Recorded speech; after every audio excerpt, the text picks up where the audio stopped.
As much as I enjoy games that test both my reflexes and my ability to think and strategize, there are times where I do enjoy to play a game where I just sit back, relax and just enjoy myself without any pressure or intensity. The kind of game that becomes somewhat meditative while also entertaining at the same time. Finding such is a rare occurrence, but the game we're looking at today pulls it off in a way that few have ever successfully done. Pixamal Zoo is a casual management game currently in early access and is being developed and published by indie developer Monkey Maneuvers. It released on Steam October 30th for PC and is estimated to remain in early access for at least a year and is priced at €13.49.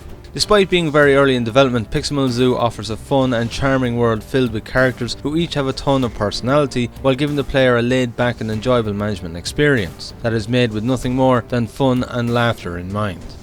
In Pixamal Zoo, you take on the role of the new zookeeper of the town's old rundown zoo. Your job is to clean up, manage the animals and return it to its former glory, before it ends up being demolished and turned into a car park by a money-hungry car park construction executive. On your quest to fix up the zoo, you will meet a varied and zany cast of characters, each with their own unique personalities and characteristics. From old Billy the lazy but passionate zoo owner, to Mayor Cutty, a kind character who wants to relive the days of visiting the zoo as a child, to the heartless money-hungry executive Mr. McDougal, who will stop at nothing to turn the zoo into a car park. And let's not forget Timmy, the sly and thieving raccoon that is always up to trickery. The plot is actually really well done and written. The concept may sound silly and far-fetched, but with how the game, the characters and the general whole idea of Pixamal Zoo is designed, it is clear that it is a purpose-made choice. Pixamal Zoo is designed to be a silly game, and the plot and its characters are equally as so. But that doesn't mean it is bad. Quite the opposite. It is the silliness that gives Pixamal Zoo its charm, as it gives a sense of lightheartedness that goes so well with the laid-back nature of the game.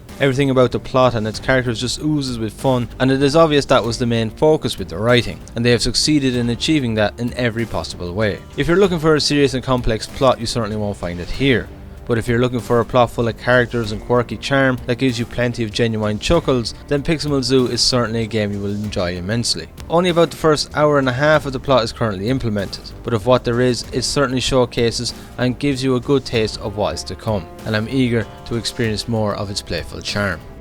Your objective in Pixamal Zoo is to clean up, rebuild and redecorate the zoo and bring it back to the former glorious place it once was years prior. To do this, you will need to clean up debris, care for the animals, build new enclosures and bring new animals in, along with other daily tasks in order to be able to reopen the zoo once more. At the start of the game, you'll only have a small amount of land and a handful of animals to work with.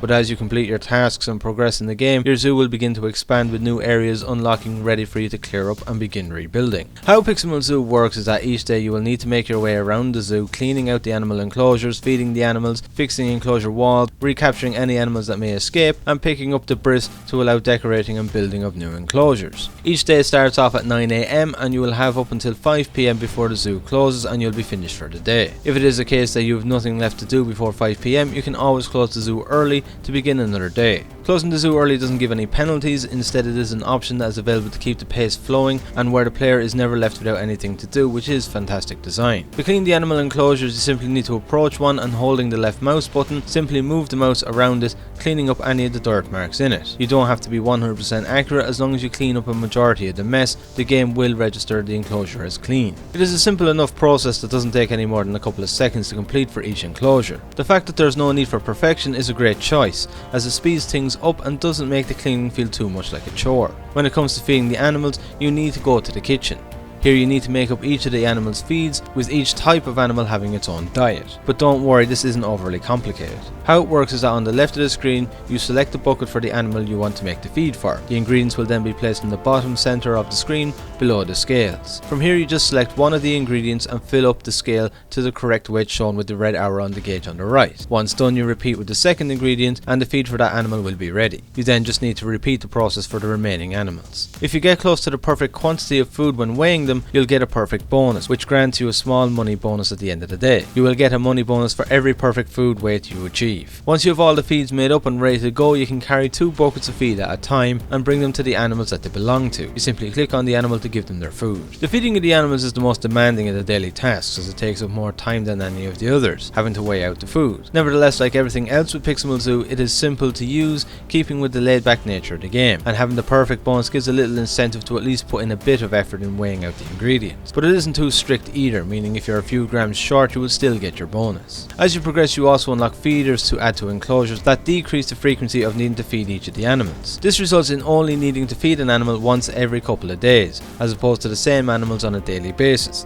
which is another great design choice as it would be almost impossible at the later stage of the game without them. As for clearing of the debris, you simply must go to each of the pieces of debris and click on them to pick them up. There are 3 types of debris, which are stone, wood and grass. Occasionally while clearing debris you will find coins that when picked up will grant you extra money to use as you wish. Each type is used for specific upgrades, and only when all the debris is moved can you begin adding new enclosures and decorations to that part of the zoo. But we'll get to the upgrades and building part shortly. This is a simple task that is generally done during the spare time you've left in the day. Because of the game's stress-free design, you aren't under pressure when it comes to clearing out the zoo or getting to a certain point within a set time frame. Picking up the debris can be done either by clicking it or by pressing the spacebar when next to it, though I did notice that clicking is far more responsive with the spacebar not always registering. Other than that it works great. Then there is the repair of the enclosure walls. When a wall is damaged, the circle will highlight the specific area that needs repairing. All you need to do is approach the enclosure and then click on the circle to repair it. It is a simple process but very effective in keeping with the pacing of the rest of the game. Occasionally throughout each of the day there may be a chance of the animals escaping out of an enclosure. When this happens you need to make your way to where the animals are and herd them back into their enclosure, where you'll then need to repair the wall before they get out again. It's easy to assume that the escaping of animals is a great annoyance, but actually is more humorous than anything else. There's just something comedic about seeing pixelated zoo animals on the run, with you attempting to herd them back into their enclosures, all the while having an over-the-top music track of silliness playing at the same time. It's one of those rare instances where it releases the inner child in you. But to get back on track,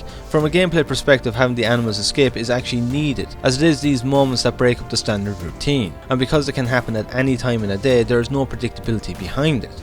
It adds an element of surprise. If the idea of the animals escaping didn't exist, the whole daily routine would become very monotonous, and actually the game would be less because of it. So it actually does the game the world of good. The final thing to discuss in relation to this side of the game is the finding of Timmy's stash. As previously mentioned, Timmy is the thieving raccoon, and each day he hides his stolen treasures throughout the zoo. These are found in sacks hidden in the hedges. Each day the stashes are scattered in different hiding spots, there being 4 in total I believe. 3 of them will contain rubbish such as a sock or an eaten apple, but in one of them is money, and if you find it, it grants you 400 coins. This is a small optional objective that you have each and every day. It is very useful to find the stashed money, especially at the start of the game when income is low. Best of all, it doesn't really interfere with your daily tasks, as you often come across the sacks while you're doing other things, resulting in it being a case of just keeping an eye out for them.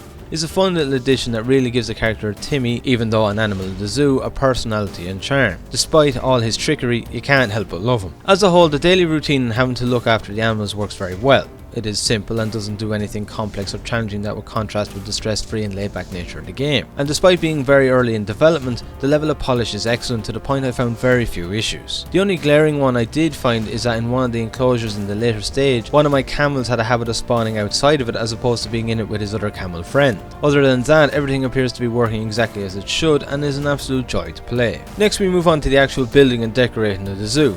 Before you begin your day, you'll be brought to the zoo map screen.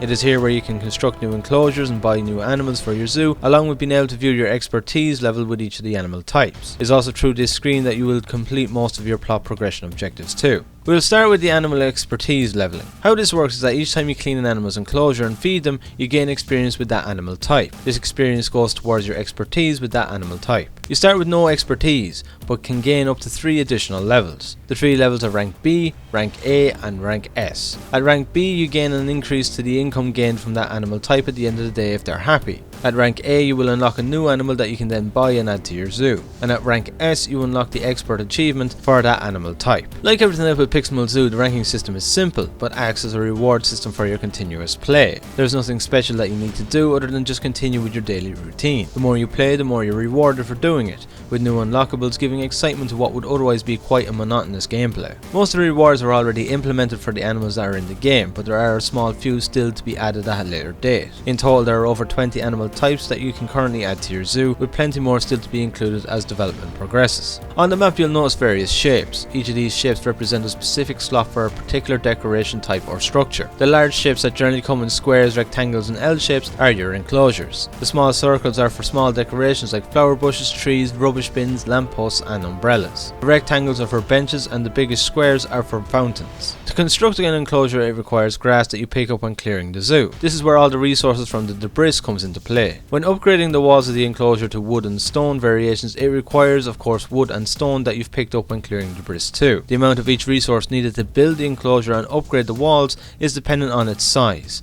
With the bigger the size, the more it needs. The size of the enclosure also determines the size of the animals that can be placed there, along with the number of them that will fit in it. There's a slight element of strategy when it comes to the enclosures and placing the animals in it, due to particular animals requiring specifically sized enclosures. So you do need to choose carefully what animals go into which size enclosures. If you're haphazard with it and just begin placing animals in whatever enclosure is available, you'll find yourself stuck and not having an enclosure big enough to hold the larger animals like elephants. So some planning is needed. How much animals cost is dependent on the type of animal it is, with them ranging from 50 coins and can go as high as 5,000 with the later animals. Once you've placed an animal in an enclosure, you will get to choose its name. I love the idea of being able to give the animals each their own name. It gives a sense of ownership to your zoo along with an identity to each of the animals. It makes you feel that you're responsible for each of the animals being there and that everything the zoo has achieved is thanks to your hard work. It is such a small detail, but one that gives such a satisfying sensation, and before long you'll find yourself quite attached to the zoo and its animals because of it. Then there are the decorations, which are used to make the zoo look a bit prettier and more respectable by adding colour and style to it. While you are restricted to where you can place decorations, you do get a decent but small choice of what decorations to place at their allocated spots on the map. At present there are about 3 different trees, 5 different umbrellas, a couple of different coloured flower bushes, 2 variations of benches and 1 type of fountain. It isn't massive, but it at least gives some freedom in how your zoo looks. I would have liked to have a few more options, but of what is available showcases the mechanic well, and with the content available gives you a satisfactory amount to play with. The more animals and decorations that you add to your zoo, the higher its level becomes. Once you've reached level 3 and complete all the plot objectives at that point, your zoo will officially be open